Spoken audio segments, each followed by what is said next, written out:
This podcast is sponsored by nobody. Hey dudes, welcome to Splat from the Past, the only 80s themed horror sci-fi show where things can get totally radical. Now today, I will be welcoming Storey Sheinberg. A couple months ago, I interviewed the legendary Loraine Gary, and Storey is her granddaughter who helped facilitate the interview, and I am forever grateful to her. And I'm having her on today, and we're going to talk about her journey. She's a musician. She has a band called Storey The Tellers, and they got a really great sound. Go check out their videos on YouTube. They're going to be performing at the Viper Room on Friday, July 17th. So if you happen to be in LA, go check them out. We're just going to talk about, her journey, nerd out a little bit, and it's going to be a fantastic conversation. She is such an awesome person, and she's younger than I am. And that doesn't go hand in hand often, but because she's a Sheinberg, she is awesome. That's all I can say. And I'm waking up this morning feeling so grateful and so blessed as usual. And it is really hot right now. It says 75 degrees, but it feels like it's even hotter, like 110 degrees. And it's only morning time, but I will cool down and feel better soon. I just know I will. So yeah, here is my interview with Storey Sheinberg.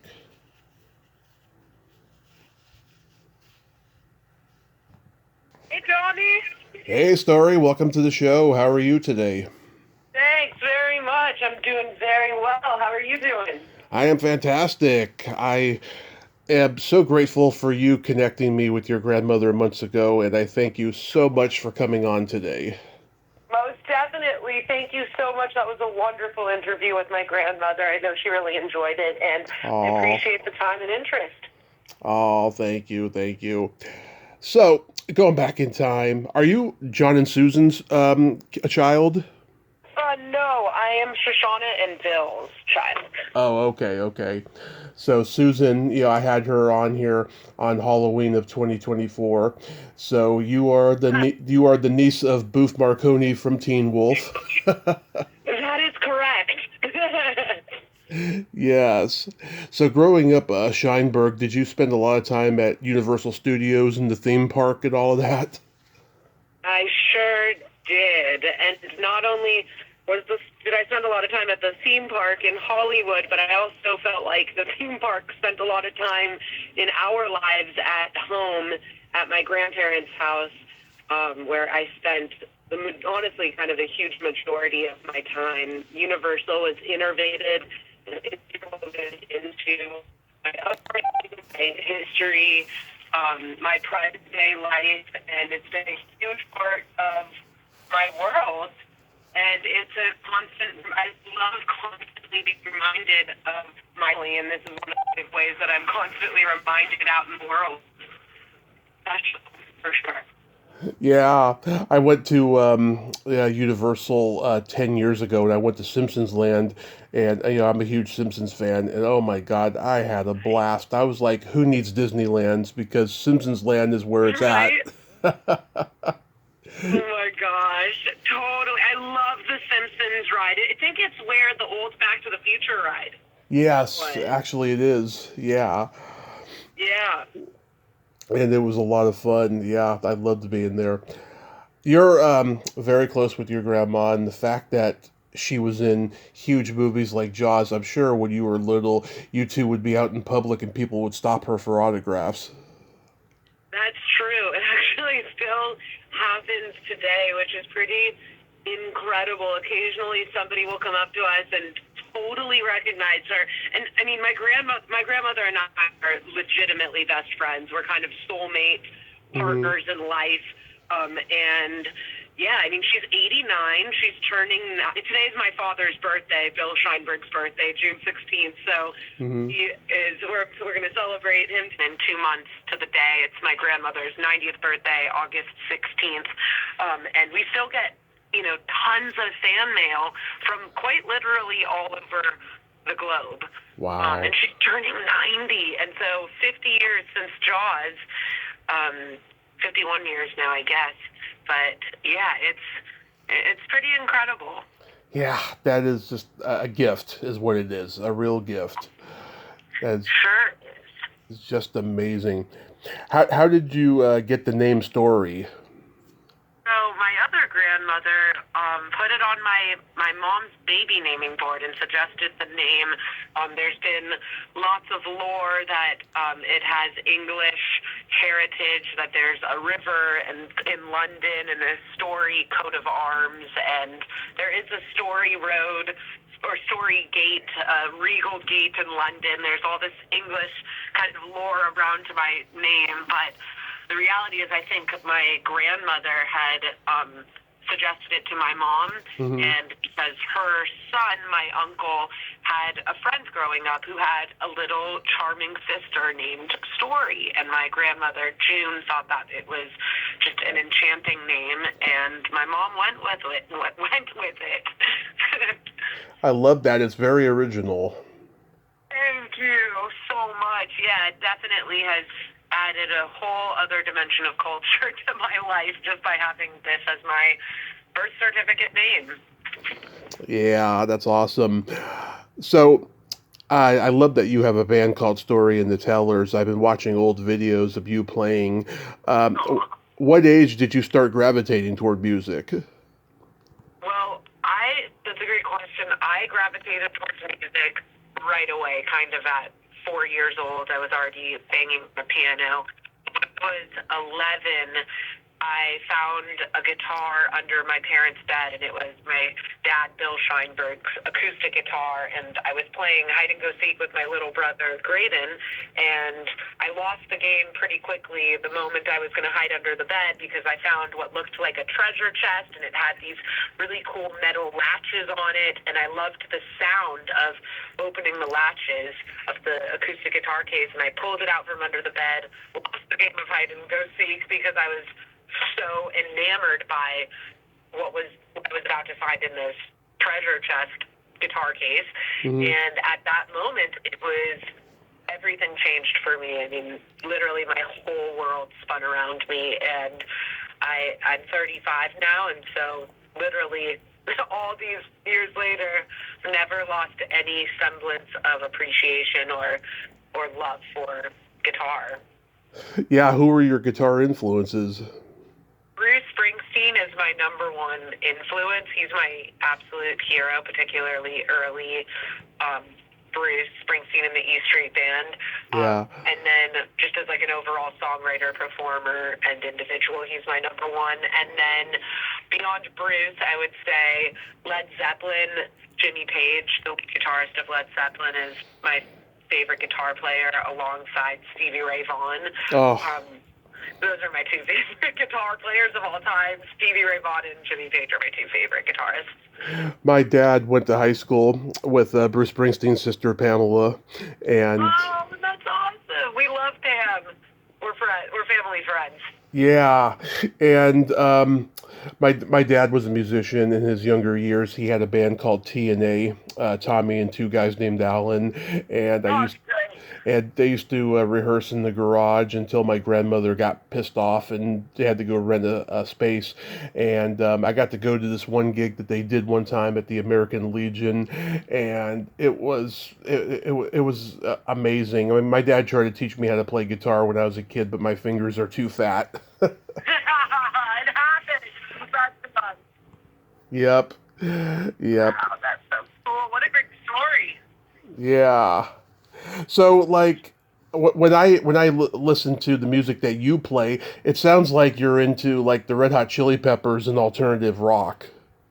Yeah, totally. We've got to update the YouTube. I think the videos on there are literally like 12, 13 years old. Yeah. But I'm not so tech savvy, but I will get all new content up there. But yeah, I love the Red Hot Chili Peppers, and I love alternative rock. I think that's definitely in alignment with the style we play, kind of classic rock, alt rock, indie rock, that kind of folk rock even. That's the vibe. Yeah, God. Yeah, because I heard that funky bass and I was like, that's got to be Chili Peppers influenced. You Totally, know? totally. 100%. Yeah. Did your parents have like famous musician friends always at the house? Yeah, I mean, well, Bruce Springsteen's one of them, probably 100% the most important one, but we're family friends with Bruce, and so his influence has played a major part in my life. But yeah, I mean, my both of my parents are musicians. My mom is a professional studio violinist, and she was on the score of tons and tons and tons of films, and I think she actually was also on like E.T., or maybe I'm wrong on that one, but E.T. and possibly even Titanic, some crazy big films. And my dad plays 5 instruments, so we're a very Wow. musical family. Both of my brothers play music as well. My grandmother, Loraine, I wanted to be a musician from such an early age, and I started with piano, and then I wanted to just be like my mom, so I picked up the violin. And my grandmother never fails to remind me of how horrible a violinist I was. And she was just like, you got to give up the violin. You're terrible at it. And it was a running joke in our family. And then when I picked up guitar, she just could not get enough and still can't get enough of my guitar playing, which means so much to me. She's come to pretty much nearly every single Los Angeles gig I've ever played, and she continues to come to all my shows and is a huge support. My grandfather would come too, and very lucky to have such an incredibly supportive and loving family. She didn't want you though to get better on the violin. No, she was just like, give it up. You're terrible. No, but fortunately, the violin was not the instrument for me, although I do have a violinist in my band. But guitar and piano are my primary instruments, but I do play 6 instruments altogether. Yeah, I think it's very hard for a parent to tell their child that they're not good at something and that they shouldn't do. I mean, I think that everyone in my family wanted to tell me I wasn't good at stand-up comedy, even though I am funny, Yeah, you're very funny. Thank you, thank you. Yeah, I mean, it's never a good thing to tell your child that they're not good at something. Do you remember the first album you were given or you bought with your own money? Yes, Beach Boys' Greatest Hits. Ah, oh, I love that. Yeah, we're huge Beach Boys fans in my family, and I got to interview Carney Wilson, and that was fantastic. Wow, Yeah. that must have been amazing. It was great. Oh my God, she has got such a dirty mind, and she is like, one of the guys, and just like anybody else, she is awesome. That's so cool. Oh, you can't beat it. Yeah. How about Can't your beat it. How about your first concert? Bruce Springsteen. Oh, that's and the right. E Street Band. What year was that? Gosh, I must have probably 1998. Oh, that's when they were doing their comeback tour because he stopped touring with them for a few years. Exactly. That's right. It was definitely the era of the comeback tour, and it was kind of the beginning of my life. I was 8 there then, and it was definitely a Jersey show, and Yeah. it was a ton of fun. And was it 4 hours? Oh, yeah. It was 100% 4 hours. You know. Yep. You sure know. Yeah. And at Christmas time, he's always doing Santa Claus is Coming to Town. Yes, there's a video of me on YouTube on stage with Bruce playing Santa Claus is Coming to Town. He brought us all up on stage, and it was during his Devils and Dust tour in 2005, and everybody thought, he said, I've got some friends I want to bring up on stage, and everybody thought, Clarence and, E Street band members were going to come up on stage, but it literally was just family friends with, Yeah. and it was a ton of fun, and we just had, bells, and it was great. Did anybody open the show? No, it was just Bruce playing. Yeah, I can imagine it would probably be just him because it's going to be so long. Absolutely. I mean, they always do put really good songs on the PA system, and you kind of wish that band was there, you know? I know, right? Absolutely. Absolutely. Yeah, I've been to a lot of hard rock and heavy metal shows, and I've heard so many good songs on the PA system, and I wish that band was there, you know? We love that. Absolutely. Love that so much. Yeah. So great. What are your, like, top 3 desert island albums? Top 3 desert albums. Desert Island, or desert albums. I would say Desert Island. Exile on Main. Yeah, thank you. Desert Island albums. Exile on Main Street by the Rolling Stones, Born to Run, and probably Darkness on the Edge of Town. Wow, so it's all Bruce. You don't have anybody else. Bruce is my number one. Bruce and Stones. Those would be my top 3. Darkness on the Edge of Town is a great album. Have you heard the Promise?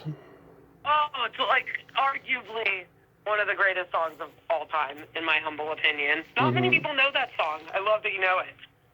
Oh yeah, years ago I interviewed this actor and comedian who's no longer with us. He died of cancer last year. He went to see Bruce Springsteen every tour, starting at like Born to Run, and he would see him not just once, but he would see him several times on the tour. I mean, he was like a guy who like he followed Bruce around the world pretty much. He loved him that much. Incredible.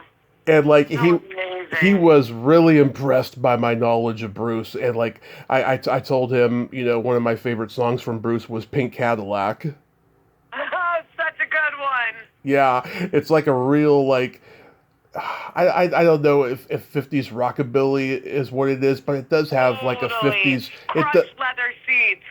It does have like a 50s like sound, you know. Oh, absolutely. Yeah. I love that song, Pink Cadillac. So much wonderful imagery too. Mm-hmm. Yeah, that's a good one. Yeah, like if I had to choose 3, I mean, the Doors' first album, Van Halen's first album, and the Go-Go's first album, because those 3 albums represent the individual LA rock scenes of those albums in a nutshell. You know, you got 100%. Yeah, you got the Doors psychedelic, you got the Van Halen hard rock heavy metal, and you got the Go-Go's punk and new wave. I mean, come on. Yeah, I mean, those are the best. The best. Those are the absolute best. Oh, what a great selection. Thank you. What's your favorite movie of all time? Gotta tell you the truth, it's actually Ace Ventura: Pet Detective. I love that movie. I saw it twice in the theater when I was 10. And, God, me and my dad, we still just crack up every time we see it. It's the best movie ever. Yeah. Just can't stop laughing every time I watch it. It brings me so much joy. La repartee. Pity I wasn't invited. It's just the best. It's so great. I also like makes me so happy. I like the second one. Not as much as the first one, but I think the second one's got some hilarious shit in it. Oh, it does. Tons of hilarious shit. I mean, anything Jim Carrey, he's an anomaly of greatness. we went to go see Dumb and Dumber 3 times when that one came out. I love that. I just went to go see Dumb and Dumber with one of my dearest best friends, who's actually a stand-up comedian too. Oh yeah, your grandma mentioned that you have some stand-up comedy friends. So yeah, my best friend of 20 years from college, Caitlin Brocious. She is a stand-up comedian, and my best friend from middle school, Jenny Mintz, is a stand-up comedian. I have 2 stand-up comic best friends in my life. I'm pretty lucky. Yeah, you have 2 stand-up comedy friends in your age group, which is why I'm not familiar with them yet, you know. But I know a lot of comedians out in L.A. And yeah, and you know, I love going to the Comedy Store whenever I'm in town. Do you ever go there? Oh yeah, absolutely. I was just there recently. It's such a great venue. Yeah. It's not iconic. It's got such a history. You know, it used to be a mafia-owned nightclub called Ciro's, and there's allegedly dead bodies in the walls, which is why the place is haunted by ghosts, allegedly. No way! I didn't know about any of that. that? Allegedly, I don't know if it's true, but yeah. Allegedly, wow. Mafia owned. Dead bodies in the walls. The first Crazy. time, the first time I went there, I felt the presence of dead comedians in the room. It was so Wow. incredible. That's amazing. I was trying to get some stage time in the open mic, which is impossible nowadays, but Impossible, yeah. I tried it Very difficult. I tried it 10 years ago at least, and it was just an amazing feeling. And of course, there's a guy who jumped off of the Hyatt hotel and landed on the pavement of the walkway from the parking lot, and I got a shudder down my back knowing that I was walking on that. I Oh was my God. wow. Wow. I had no idea of that either. Yeah. That place has a lot of history. Crazy stories there. Yeah, it's got a lot of history, and all the comedians, they tell these stories on all the podcasts and stuff about that place's history. Yeah, I had no idea that it's haunted. Yeah, I did get stage time at the Ice House though. Oh, nice! The Ice House, Pasadena. Yeah, that was crazy. So I could not get stage time at the Comedy Store or the Improv that week, so I'm at the Ice House. I snuck in my name 3 times, just so I could get stage time. And the funny thing about it is that when the guy started the show, he asked me as I was sitting in front what I did, and I said I was a comic. And after he was done, he was like, since you're in town, I'll get you up. And I was like, okay. I was like, wow, I didn't have to put my name in 3 times anyway. That's hilarious. Classic. Yeah, comedy is life. It's healing medicine. Yeah, I completely bombed. There was only like 4 people there, but it was fun. It was fun. Nonetheless. Yeah. Great story. Yeah. Do you think that there's a definitive concert movie? A definitive concert movie? What a great question. Well, I mean, there's so many. I honestly go back to more Bruce and Rolling Stones. Mm-hmm. Of course, there's great Beatles ones and Zeppelin ones, but I think my favorite concert movies are Bruce Springsteen at Barcelona, Madison Square Garden, and then the Rolling Stones, probably the Hyde Park performance, pretty amazing. Yep. I would love to see some more bootleg concert performances. Those are kind of really exciting to me. Yeah, I mean, I think Woodstock is great. Give Me Shelter, The Last Waltz. Yes. Oh, of course, those. Yeah, absolutely. Give Me Shelter. Talking Heads, Stop Making Sense is another one. Yeah, I can't believe that there were so many concert movies back in the day, which never happens anymore. But back in the day, yeah, they were all on VH1. They would have like a concert movie weekend. I saw the one Bruce did, No Nukes. Oh, that's the best. Yeah. That's the best. The No Nukes concert, of course. Yeah. Oh, amazing. The amount of liveliness and energy, and it never goes away. It rings true every moment of every day. If you can just tap back into that energy, it's just catapults you. I interviewed the director of it, Julian Schlossberg, last year because it was the 45th anniversary of it, and it was an amazing event that just nobody remembers anymore, sadly, but it happened, and it was a part of rock history. And you know what? It kicked open the door for Bruce's popularity even more, because up until then, the only people who had seen Bruce were the people who went to his concerts after hearing his song on the radio. Nobody really knew what Bruce looked like other than seeing him on his album covers, because he never did interviews. He never did anything that was big like that. Never performed on TV, but No Nukes really kicked open the door for him. Right. That's so true. Yeah. I love that. Yeah, Bruce has always shied away from those kind of interviews, especially in the earlier years. I think he thought it would kind of strip expose the magic, which is pretty amazing, his philosophy and approach. But they're true treasures. No Nukes, total treasure. Have you heard Bruce's interview on WTF with Marc Maron? No, You know what? I've only heard parts of it. Oh God, I love that. I love that interview. I wish I had heard the interaction that they had before that Maron has talked about. He said that he gets to his house and his ranch to do it, and he's just. I know Bruce is being polite at first, saying, it's so stressful this time of year, and Maron says, "What, Christmas magic with the family?" And Bruce says, "Correct." Correct. Classic. Aww. I love that. Yeah, I need to watch that interview. Yeah, or listen to it because it's audio only. Okay, listen to it. Yeah, absolutely. But yeah, it's a great talk. And I remember saying to my dad afterwards, I was like, he was talking about how tough his father was on him, right? And I said to my dad, did you ever see that when you were at the house? And he's like, no, his dad was very aloof and didn't talk to really anybody whenever he would go over Wow. there. Yeah. Wow. That's amazing. Yeah, I mean, so he was there around. Yeah, I mean, and stuff during that time.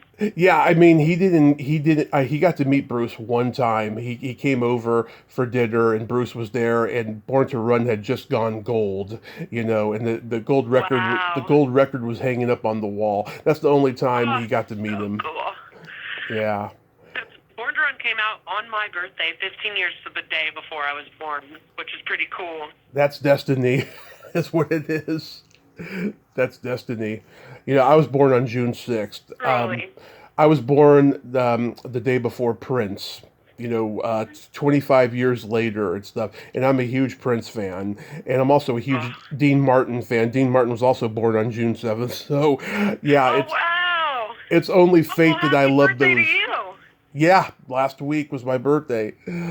Yeah. And that's awesome. So it was only fate that I would love those guys, Oh, absolutely. I'm a Prince fan. Yeah. Aren't we all? Yeah. So, do you like Southside Johnny and the Asbury Jukes? Yeah, I haven't gotten into them enough, but I definitely appreciate and dig their music. I went to the Stone Pony for my first time last year. Or no, this year. No, last October. It was amazing. That was quite a thrill. Can't believe I had never been. Yeah, it's so amazing how New Jersey and Minnesota have these interesting music sounds that Bruce Springsteen and Prince both have just made famous the world over. It's just amazing. Most definitely. I mean, I gotta say, if my grandma didn't discourage me from from playing more violin, I don't know that I would have jumped as deep into guitar as I have, so I'm pretty grateful for that. But guitar is, it's the link. One time I met Keith Richards. It was absolutely insane. I couldn't even believe it. I was in Turks and Caicos in the Caribbean, and my brother came running on a family trip. My brother came running into the room, and he said, "Don't ask me any questions. Just meet me at the bar immediately." And I was like, "Well, okay, you don't have to pull my arm. I'll happily meet you at the bar." And I walked into the bar, and Keith Richards was just standing there holding a drink. I didn't know what to do, and I basically go everywhere, no matter where I am, with like 25 guitar picks in my pocket. It's kind of my thing. It's like my comfort situation. I just have an excessive number of guitar picks on me at all times. Oh yeah. And I just walked up to Keith, and I didn't know what to say, and I kind of fumbled my words, and I held out a bunch of guitar picks, and I asked him if I could give him one, and he took one, and I just said, "Keith, can you tell me something about guitar?" And then he just said, and Keith Richards, he just said, well, guitar's where it all comes from. And that's what I got out of Keith Richards, and it was the best line I could have ever dreamt of having. He did a couple good interviews with Maron. My favorite is the one where they're in person in New York, because they're just laughing the whole time, and he's talking about working with Chuck Berry on his concert movie and stuff. Yeah. That's a great concert movie. Hail, hail, rock and roll. Yeah, with Little Richard and B.B. King and God, so many people. Etta James is in there. Wow, Etta James. Yeah, I remember. Incredible. I remember that concert so well. I love it. That's a great one. You know. Love that. So, did you and your grandma go But, to Africa recently? we didn't go to Africa, but we went to Vietnam and Cambodia. Vietnam and Cambodia. That's what it was. Okay, I for some reason I thought Yeah. it was Africa, but I remember it being mentioned when I talked to her.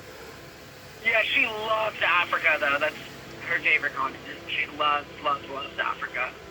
Yeah. So, what was it like over there in Vietnam and Cambodia? Oh my God, it was more than life changing. It was eye opening. I would say we've been on some extraordinary trips together. That was our 10th international trip together, Mm-hmm. and we've been to more than 10 countries together because some of our trips we've gone to 2 or 3 countries in a trip. And I learned a great deal of history that I had no idea about. I didn't know anything about the Cambodian genocide, Uh-huh. and I knew and the Khmer Rouge, and I mean a lot of it. I just learned we're major human rights Mm-hmm. activists and advocates, and so humanity and preserving the integrity of humanity is a huge part of my upbringing from my grandparents, and having not known anything and realizing that not only, of course, I had no idea about the Cambodian genocide, but my entire generation and even the generation before me, it seems nobody really is aware of this travesty. And once you go to a country and meet the people and see firsthand, um, you know, what happened, and it's all Mm-hmm. preserved, it's kind of completely earth moving. And so that was huge for me to just, and the Vietnam War Memorial. It's, we know as much as we know about what we've been taught in Right. America about the Vietnam War, but until you're in Vietnam and you see how it's still impacting people today, Mm-hmm. it really does open your eyes to a whole other world that's happening on the other side of the world, and how history is, things that happened then are still directly impacting people today. I mean, 50 years later, it's just as Jaws is still celebrated today and impacting people today. It's 50 years later from the Cambodian genocide and the Vietnam War. It's literally still impacting people there today. And so it puts things into perspective. And traveling with my grandmother, and those were kind of the more historically kind of clenching aspects of our journey. But then we also had, the most incredible experiences. And I've had the fortune of traveling the world with my grandmother, and we continue to. And I mean, she's already ready for another trip. It's just, Oh.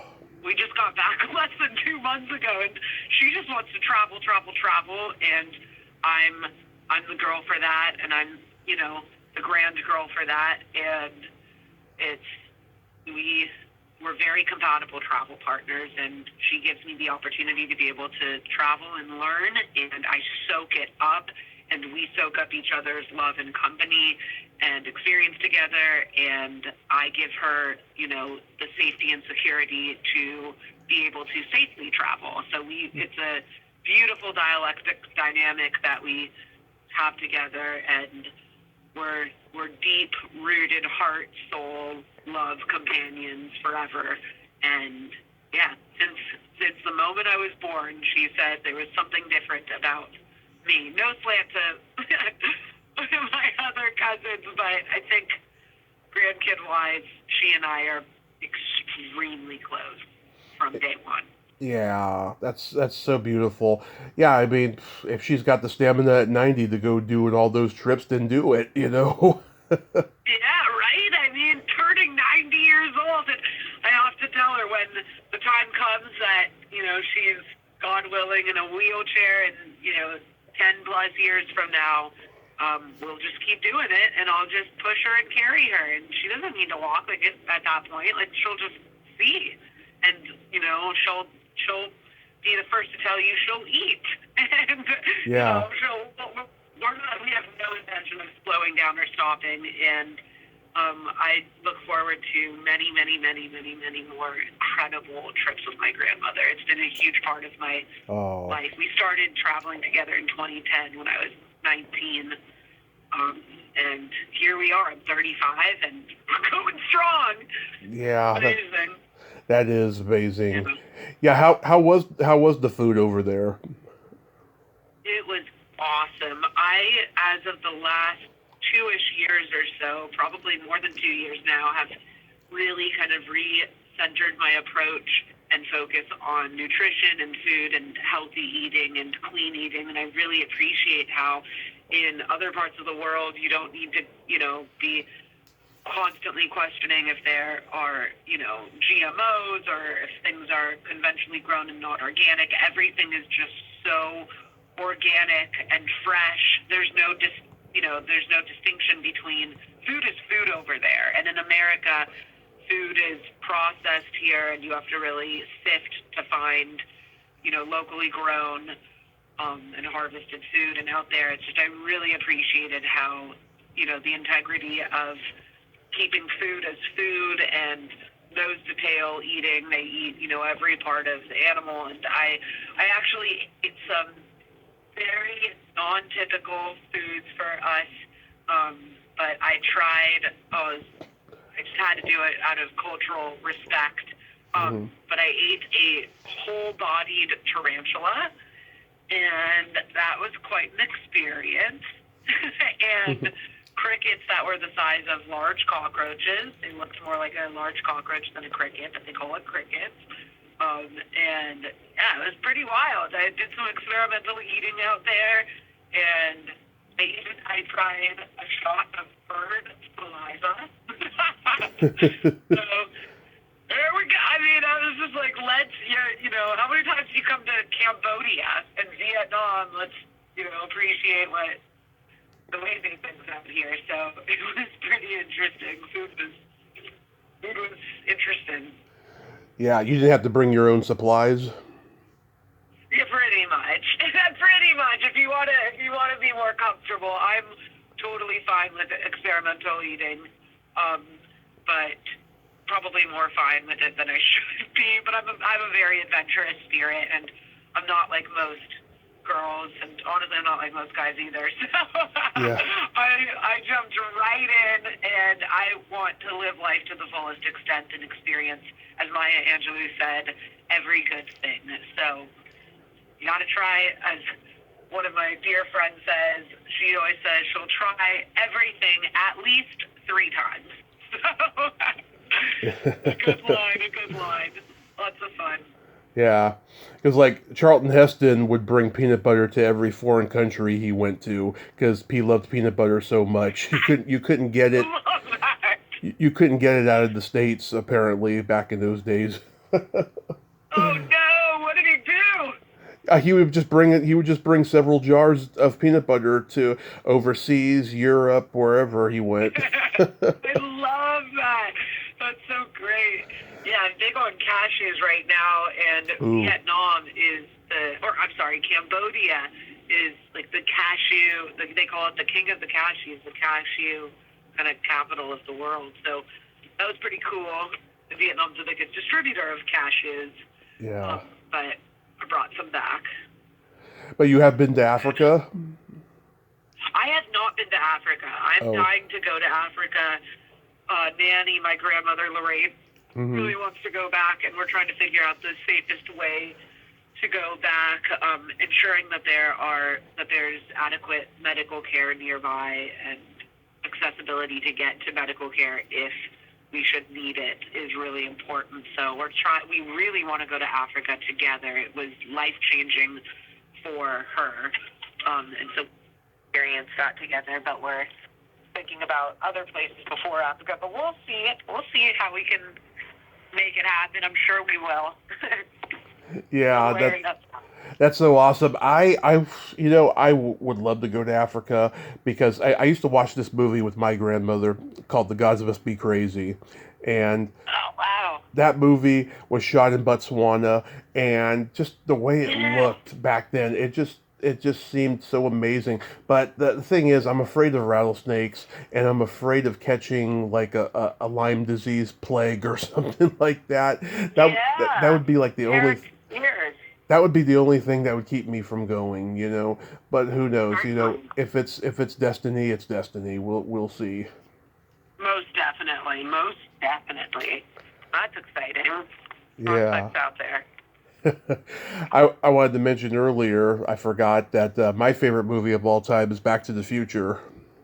Oh, we love Back to the Future. My parents were married on the Back to the Future set underneath the clock tower. I did not know that. Wow. God. Yeah. Was that when the Totally. movie was going Where the on? wedding went. Pardon me? Was that when the movie was going on? I think it was right after. Well, it was. My parents were married in 1986. Oh, it was like a year later. I think. Yeah, I was gonna say. I think Back to the Future was 85. Yes, they shot the movie with Michael J. Fox from January to April, and then it came out in July of '85. I love that you know that. So awesome. Oh, I could give you so much trivia, you know. I love it. I You might know that my grandfather wanted the movie to be called The Spaceman. I think it was Yeah. The Spaceman from Pluto. From Pluto, yes. Back Oh. to the Future is perfect. Yeah, I don't know why he would think that, but yeah, that was what he wanted to call it exactly. Yes. We don't know many things of why he wanted, but we love every ounce of him. Yeah, he wanted Doc to have a monkey sidekick, or that was in the original script. No, it was in the original script, and he said get rid of the monkey, and they tried to fight him on that, you know, and they said, you know, what about those two Clint Eastwood movies that were out at the time? And he's like, that's an orangutan, not a chimp. Oh, classic! Yeah. So great. Oh, I love that. I think it works. Yeah. I think it works better without a monkey. Yeah, I think it's perfect as they made it. We love it. Yeah, my grandfather. Very fortunate to have his blood. Yeah, it's funny. Universal made a lot of movies that originally started out as a Columbia movie. Back to the Future was one of them. E.T. was another, and stuff. And your grandpa once said, "I get all the best stuff from Columbia." So that's hilarious. Yeah. That's awesome. Oh wow, how special is that? He's the best. I'm a huge fan of A Chorus Line, the movie. That actually started out as a Universal movie, but then it ultimately got distributed by Columbia and Polygram Pictures and stuff. Ironically, it was the other way around. And that movie did not make a profit when it came out. Now it's a cult classic. Of course, there you go. Yeah. As it happens sometimes. I noticed you have many tattoos. How many tattoos do you have? Oh, I actually don't have any tattoos. Oh, okay, so I saw those tattoo hands on your profile picture. I was like, okay, she's got many tattoos. That's hilarious. Yeah, that's actually my best friend, Caitlin, in college. That's so funny.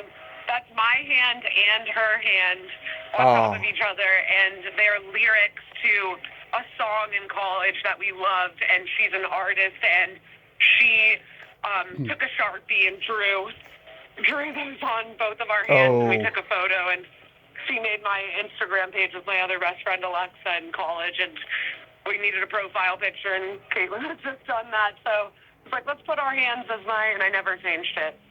So it's been my one and only Instagram profile photo. You never desired to have one? I actually have desired to have tattoos. I think I actually was going to get the words Thunder Road tattooed, and then I was going to get a Rolling Stones lyric from the song Shine a Light, make every song your favorite tune, or make every song you sing your favorite tune. But I ended up not doing it, and so I am tattoo-free. Okay. But I love tattoos. I love tattoos, but I don't have any myself. I wanted one before my car accident, and my doctor said that the ink would not agree with my system if I got a Fair. tattoo post accident, which was unfortunate because there was one I wanted. There was one. This guy on the internet had a tattoo of Bart Simpson on his stomach, mooning, and his his belly Yes. button was the asshole, and I was like, God, Of course. I would have loved Belly to have button. had that. I love that so good. The Simpsons, the very first episode came out on my best friend Caitlin's birthday, December 19th. I can't remember the year, but she's very proud, and as am I, that she was born on. I have Born to Run, and she has The Simpsons release date, and it's special. December 17th. I think December 19th was actually the first episode. I remember it as December 17th, 1987, or Oh, you might. 1989. Oh, you're probably 1989. right. Yeah, December 17th, 1989. It was the Christmas episode. And Oh, we were 2 days off. yeah, and it was a Sunday, which is funny because when the show became a full-time show, it was on Thursdays the first, I think, 5, 6 years, and then it moved to Sundays where it's been since then. Yeah. Wow, I love that. That makes me happy. Yeah, we're big Simpsons people. Yeah, I remember I used to look forward to Thursdays and Fridays. Those were my two favorite days of the week as a kid because I had Simpsons on Thursday night, and then I had all the TGIF ABC sitcoms on Friday night, like Family Matters and stuff. And So good. I looked forward to those days Oh, December 17th. the best. Yeah. Yeah, So good. So yeah. good. Amazing. I Yeah, it's a classic. I had an ex-girlfriend. She had a tattoo of the "I Love Lucy" heart logo, and it was on her. It was near her vaginal region, and like we would be at the bar, and once she had a couple in her, she would just show everybody. Oh my gosh, that's hilarious. Yeah, Oh my god, that's hilarious. yeah. Oh my gosh. It was beautifully drawn too. It was like just dead on, like that logo, you know. Classic. And That's I've hilarious. and I've interviewed Lucy's daughter. I never told that. I never told her that story though. Oh my gosh, yeah, she might be like, that's so funny. Yeah, she's probably heard a similar one. You know, Yeah, I'm sure she has. she's heard it all. She's heard it all. So I noticed you guys played the Viper Room a lot, and you have an upcoming gig on July 17th. You know, it's funny. Whenever I'm in LA, my buddy wants to go there. It's hard for me to commit to going there because of the whole River Phoenix thing and just the whole bad omen of it and stuff. But like, I mean, when you play there, I mean, do you like playing there? I love playing there. Yeah, we're playing this last show there because they're apparently going to close down the Viper Room, which is Yeah. crazy. Definitely not ideal, but we're going to perform there one more time, at least one more time. But yeah, we've performed the Viper Room at least, like 15, 20 times. We've done the Troubadour twice. We played at the Whiskey. I used to play at the House of Blues regularly. Yeah, I want to play the Roxy. Yeah. Oh, the Roxy. Oh my God. Two of my favorite HBO specials were filmed there. Sam Kinnison's first HBO special, and then the Pee Wee Herman show was there in 1981, and that was huge because it started out small at the Groundlings and then moved its way to the Roxy, and it was every performance was sold out of it at the Roxy. Oh, wow, amazing. Yeah. Everybody was there too. Everybody who was famous there, like Robert De Niro, went to a performance of it. I mean, that's how famous it was. Wow, incredible. Yeah. Amazing. Yeah, Bruce played the Roxy Oh, back yeah. in the mid-'70s. I wish there was video of it. I would do anything for that. I know an actress. She was sitting at a chair at the Roxy when Bruce was playing there, and I think she had her feet on the table, and Bruce's jacket was underneath her feet. And he like came up and then grabbed it, and he was really aggressive with it. I think he was mad that she was resting her feet on his jacket or something. No way! Oh my gosh! Yeah, back in the He '70s. loved his jacket. jackets. Yeah. Oh my gosh! Wow. I have I have Story. I have a friend for the last 20 years. She's been making a documentary about the Viper Room. Unfortunately, she's going through a tough time right now in her life, and hopefully, if she can get everything together, she could finish it. Olivia Barash, she was a child actress. She was on Little House on the Prairie back in the 70s. She Oh yeah. she's been working on this documentary for like 20 years, and it's been like a real passion project for her because she So loves that cool. place. Yeah. Amazing, amazing, amazing. Good stuff. Yeah. And so like yeah, so you play the Viper Room and like I know that everywhere like, bands are playing in a lot of like, daytime little rinky dink festivals and stuff. Do you play those kind of shows too? We haven't played any we haven't even played not many rinky-dink festivals, at least not since college. But we've been working on our first record, and it's been a long time coming, but we're almost there. I'm really wanting this first record to be just kind of like a magnificent exposition of what I've heard in my head for all these years, and it's really coming together layer by layer, piece by piece. I've traveled twice, actually, out of Los Angeles to record specific musicians, and it's coming together. It's going to be called Storey The Tellers First Edition, Nice. which is awesome. We're stoked, and I'm going to press it on vinyl rather, and it's going to be great. Do you guys do shows in the Bay Area? We have not for a long time. I haven't ever really done a proper tour, and I think once this record comes out, we'll probably focus on a tour of sorts, and we'll definitely come up to the Bay. Yeah, because they got a lot of shows in the Bay Area, and they welcome alternative bands. They love. Oh, cool. Yeah, because they got shows in like little coffee houses and stuff, and they welcome people who are different that can sound good. Totally. We love that. We love that. Yeah, I like to think that I believe we sound really good.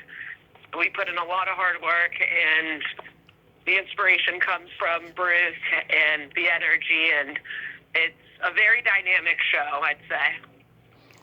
I remember one time I'm doing a stand-up gig at this coffee house, and this girl and these guys with instruments came in, and they did some music, and they were doing a medley of songs, and one of the songs that she did was that old cowboy song from the early '50s that was on that old TV show. I can't remember the name of it.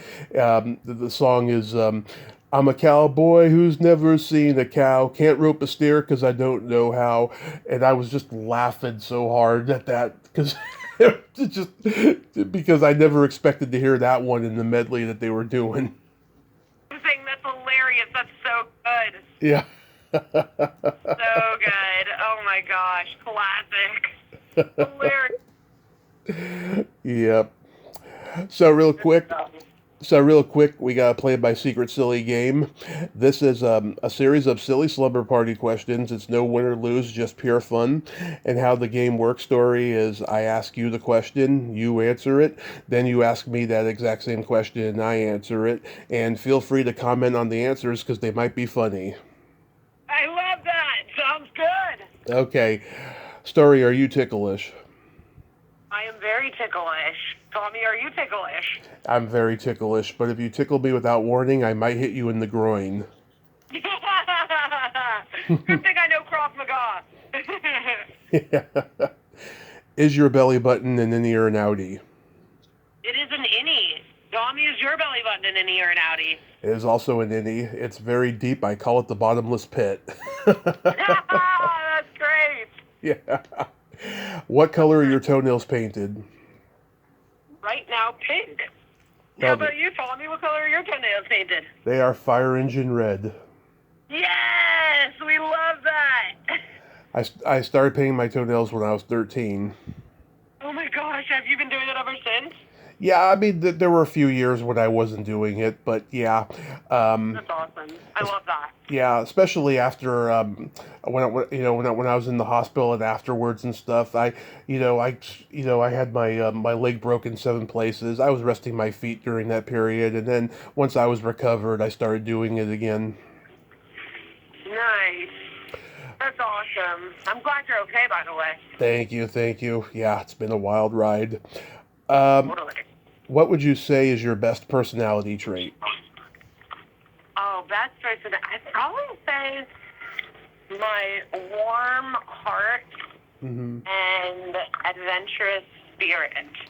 Yes, you How do about have you, that. Tommy? I'm a Gemini, so I have empathy and I have no filter.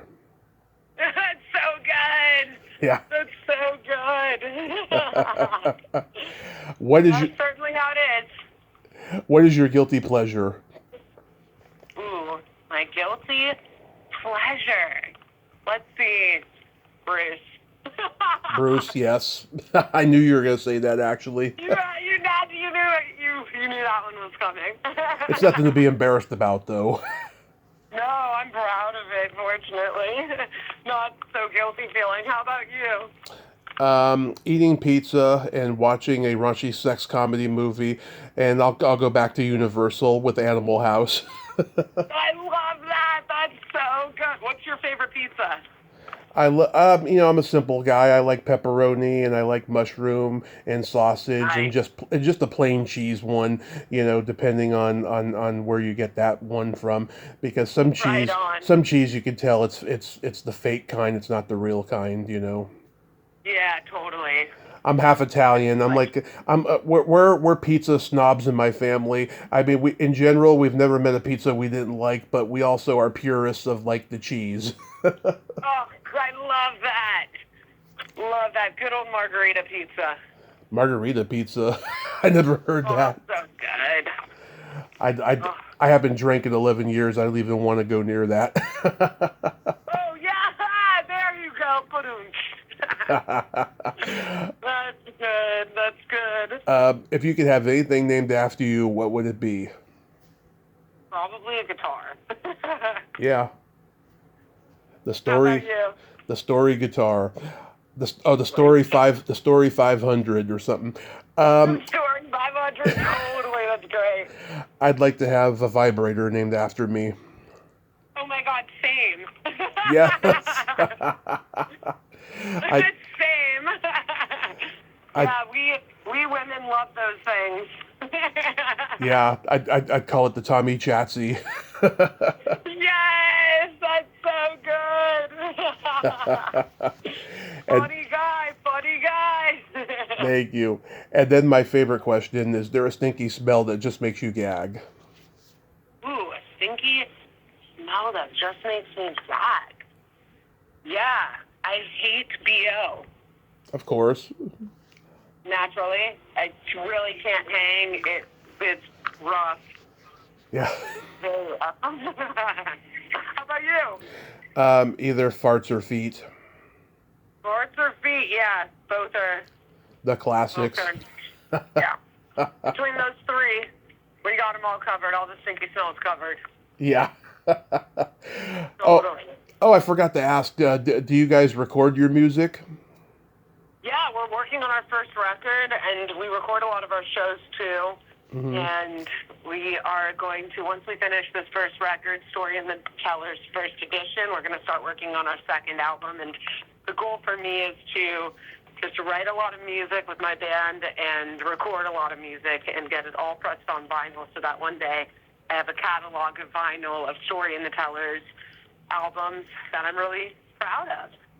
Yeah. So, did you guys make attempts before to record?